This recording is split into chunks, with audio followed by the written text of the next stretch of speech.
He was also known for his honesty about the struggles he faced away from the public eye. Tonight, investigators at his home after what they believe was a heroin overdose. But tonight, in New York City's West Village neighborhood, where his body was discovered in his bathroom, there is heartbreak over the actor lost, the father lost too. We begin with the new details on the shocking death of Oscar-winning actor Philip Seymour Hoffman. A friend found the 46-year-old in his bathroom, dead of an apparent drug overdose. Police say they responded to a 911 call from those friends at 11:36 this morning.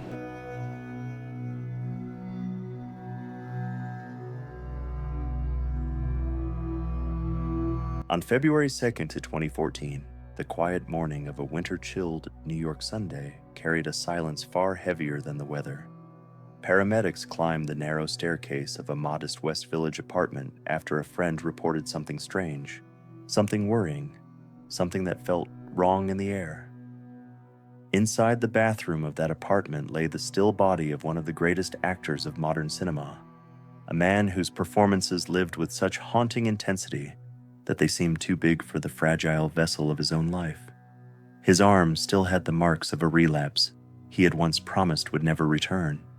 The entire industry would soon learn that Philip Seymour Hoffman, the performer who brought raw humanity to every role, had died alone at the age of 46, leaving behind unanswered questions, fractured promises, and a trail of emotional shadows stretching back decades. Long before the headlines, the shock, and the sorrow, Philip Seymour Hoffman was born on July 23, 1967, in the quiet suburb of Fairport, New York.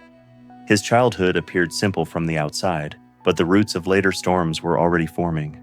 His mother, Marilyn O'Connor, worked as a lawyer and judge, a strong and intelligent woman who raised her children with discipline and independence. His father, Gordon Hoffman, worked for Xerox, a steady provider but emotionally distant. By the time Philip was 9, the cracks between his parents had deepened, and their divorce in the mid-1970s quietly reshaped his emotional world. Some reports suggest that the separation left him with a longing for internal stability that he would chase, fail, rediscover, and lose, repeatedly throughout his life. Years before he ever stepped in front of a camera, Philip was a shy, heavyset boy, with a softness that made him an easy target. He wasn't the type who demanded attention, but he absorbed everything around him. He watched people carefully, studied reactions, and listened more than he spoke. Deep inside, a quiet fascination with the human condition was forming, something he didn't yet understand but felt deeply. That sensitivity would one day become the engine of his genius, but in childhood, it made him vulnerable and uncertain, drifting through school hallways with a mind far older than his age. In 1979, when Philip was 12, his mother took him to see a stage production that would alter the course of his life. It was Arthur Miller's All My Sons. As the lights dimmed and the actors took the stage, the young boy felt something ignite inside him. He later said he didn't just watch the play, he felt it physically. The raw emotion, the human conflict, the way stories could reveal the hidden truths people carry inside. Something about it hit him so deeply that he walked out knowing he had found the only thing that ever made sense to him. Acting wasn't just entertainment, it was a truth-telling instrument, a mirror for human pain and beauty, and he needed it more than anything. But his path wouldn't be easy. In his teenage years, Philip struggled with insecurity and a growing emotional intensity he didn't know how to handle. He played sports, most notably wrestling, but an injury in the early 1980s forced him to quit and pushed him back toward theater. It was almost as if fate had intervened, nudging him toward the only realm where he truly belonged. He joined the school drama club, and his teachers quickly noticed his rare, unpolished brilliance. He wasn't just pretending to be a character, he was dissolving into them, losing himself to become someone else. It was thrilling, but dangerous. Even at that young age, the pattern began forming. Total immersion, total surrender, total cost. After graduating from high school in 1985, Hoffman enrolled at New York University's Tisch School of the Arts. Here, the world finally saw the raw talent he had been hiding behind insecurity. But NYU also exposed him to the pressures and temptations of a wider world. During his first year there, Philip discovered alcohol and later drugs, substances he initially used to quiet the relentless noise inside his head. The emotional weight he had been holding since childhood found temporary relief in intoxication.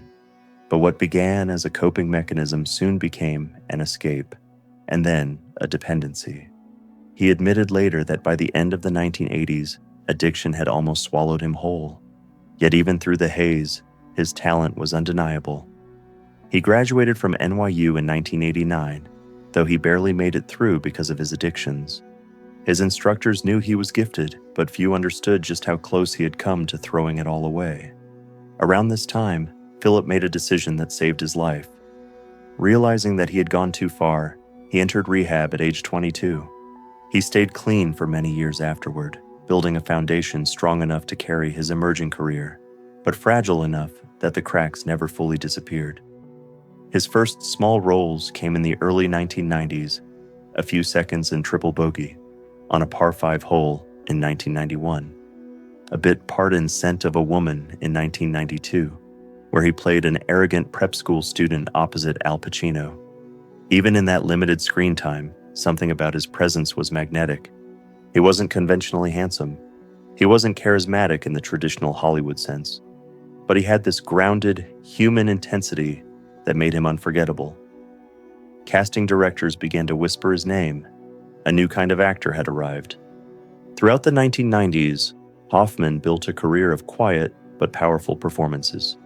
In 1996, he appeared in Paul Thomas Anderson's Hard Eight, the beginning of one of the most profound actor-director collaborations of the era.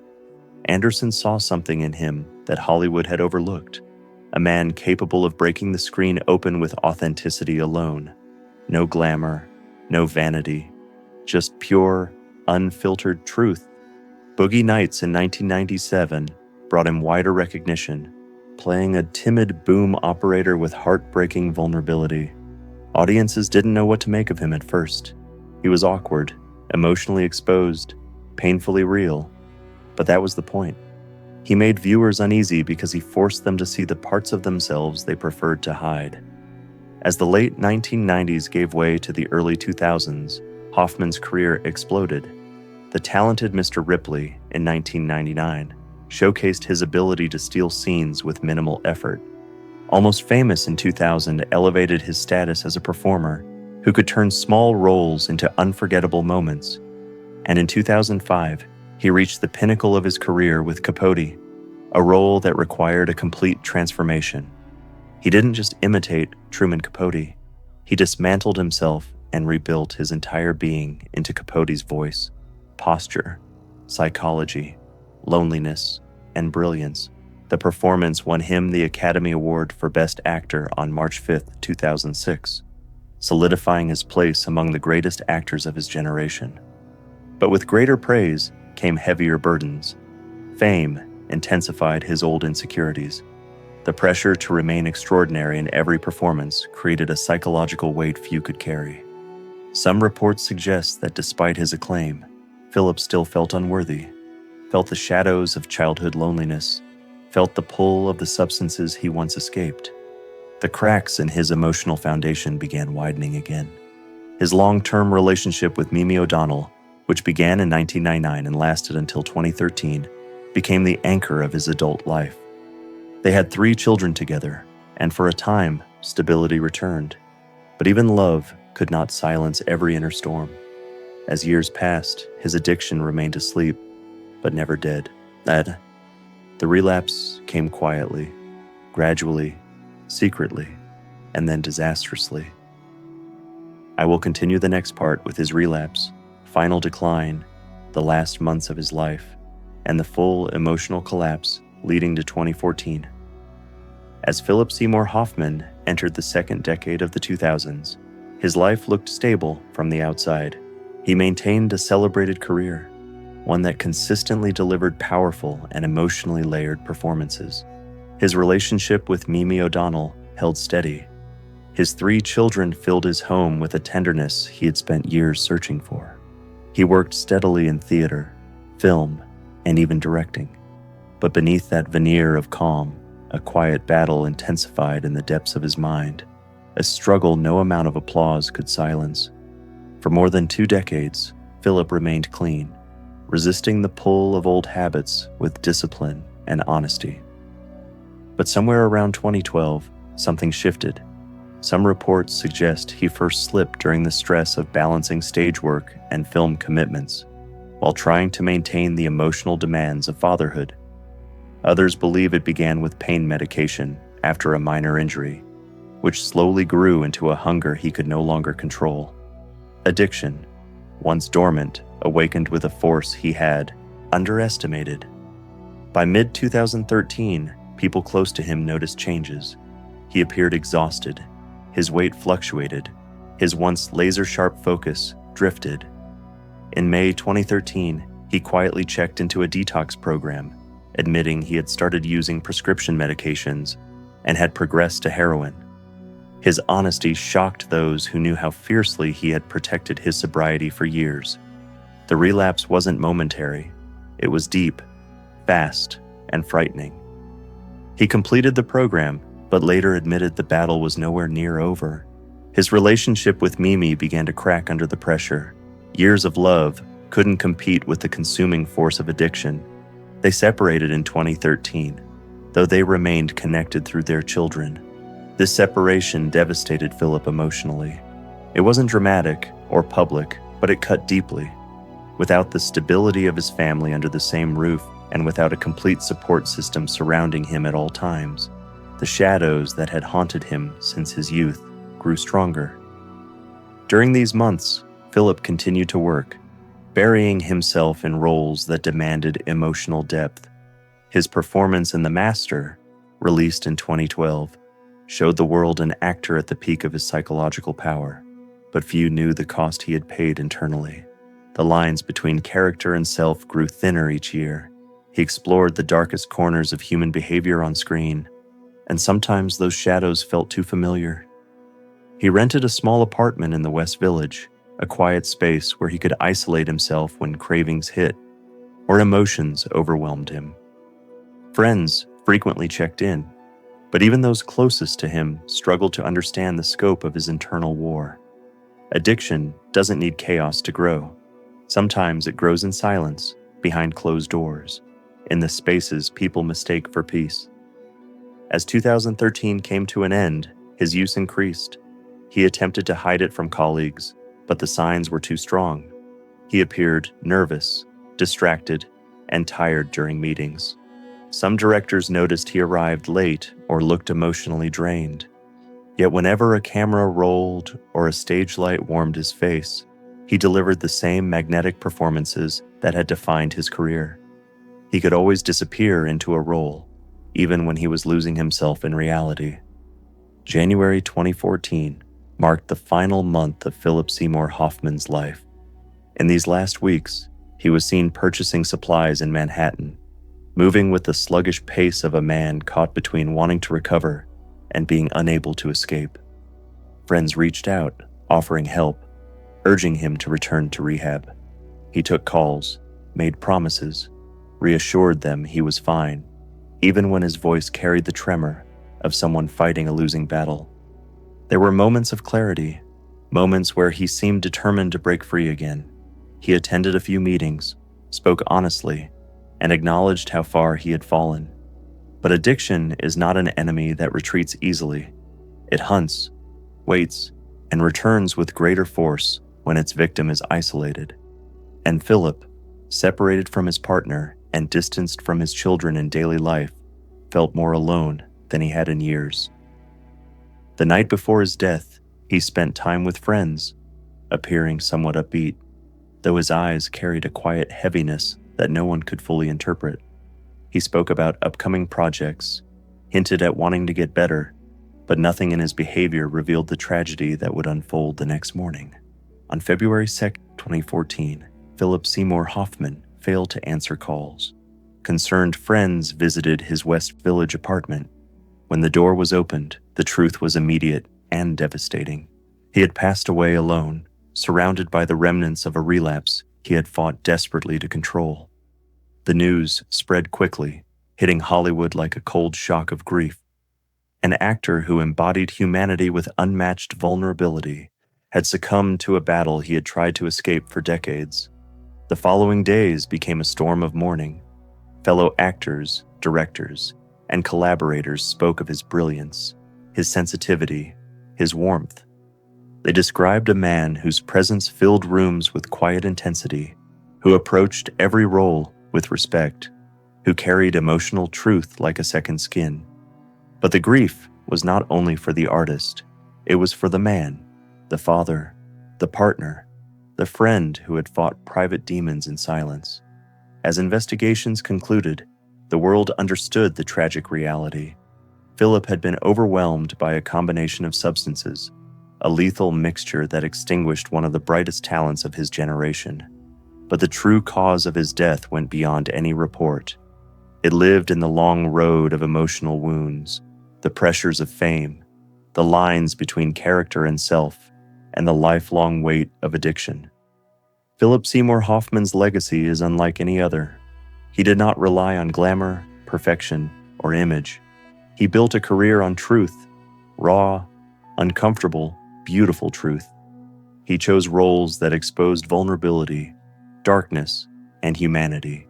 He played misfits, villains, heroes, cowards, and complicated souls with equal devotion. He believed acting was not pretending, but revealing. And he revealed more of the human heart than almost any performer of his era. His impact continues in every actor who dares to go deeper, in every filmmaker who seeks authenticity, and in every viewer who recognizes the courage it takes to confront emotional reality. His story is a reminder that brilliance can coexist with fragility, that talent does not shield anyone from inner battles, and that even the brightest lights can flicker in silence. And in the quiet reflection of his life, one truth remains. Philip Seymour Hoffman lived with an intensity that shaped modern acting, and he left behind a legacy that will outlast the sorrow of his final day. His story is a testament to the human spirit, a reminder of the beauty and danger of sensitivity, and a mystery whose emotional echoes still whisper through the halls of Hollywood. On February 2nd, 2014, the quiet morning of a winter Sunday in New York carried a weight heavier than the cold.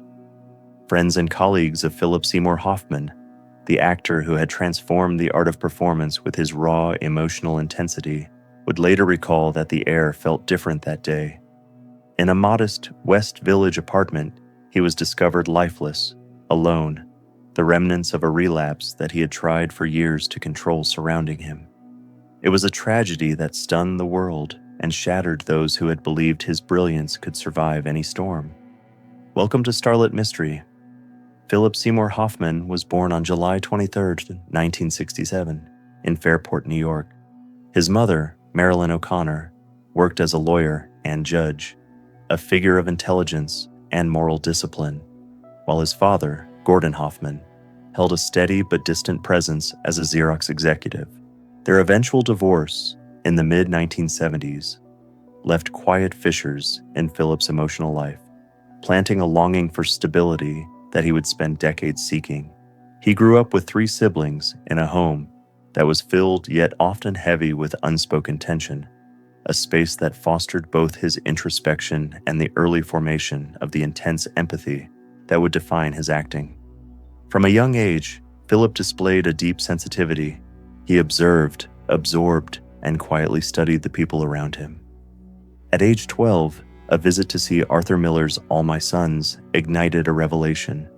He felt not just entertained, but transformed, as if the stage were a window into the soul of humanity, a space where emotion and truth could be lived and understood.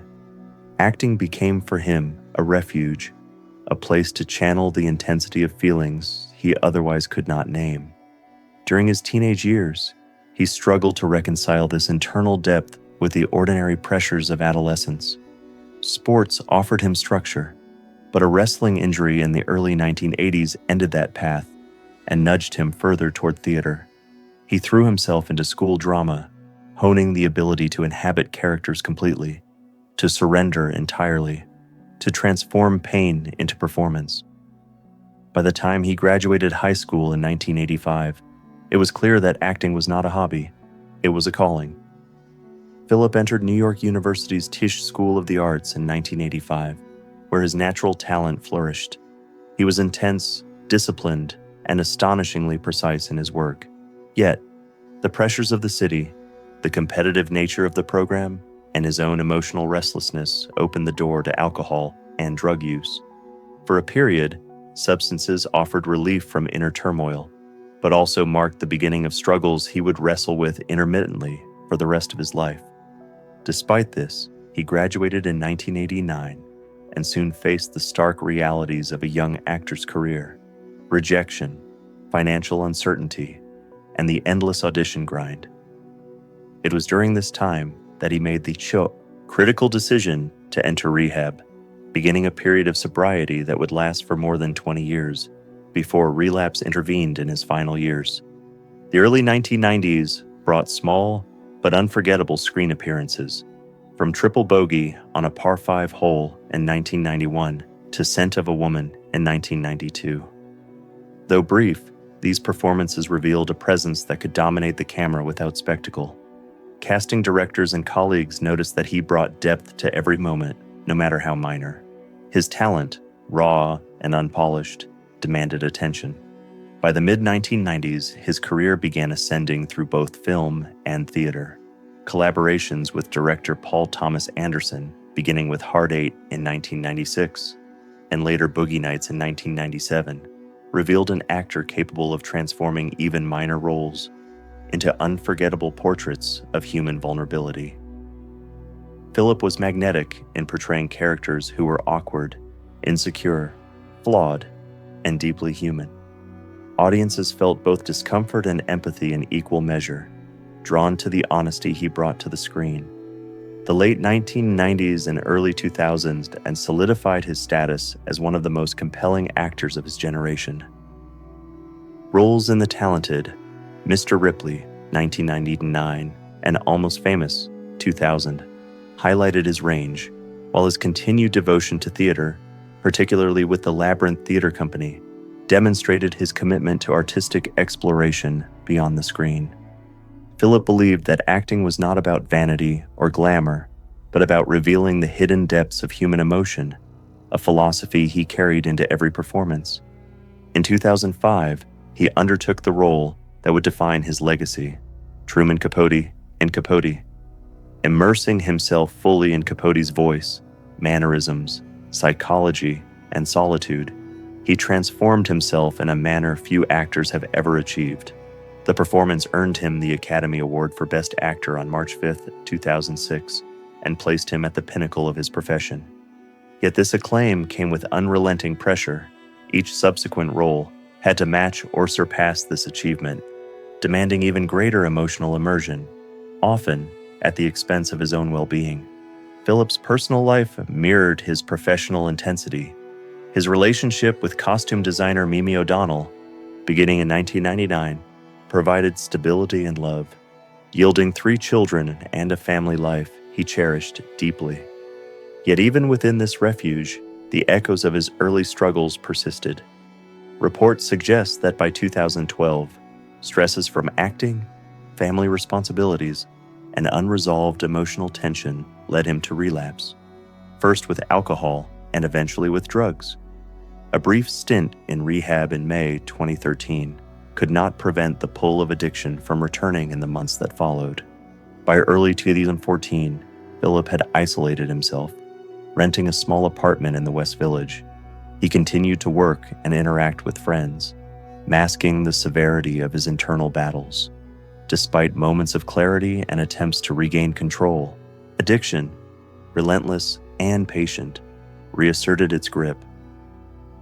On February 6, 2014, he succumbed to acute mixed drug intoxication. The public learned of his death with shock, mourning not just a gifted actor, but a man whose inner struggles had remained largely invisible.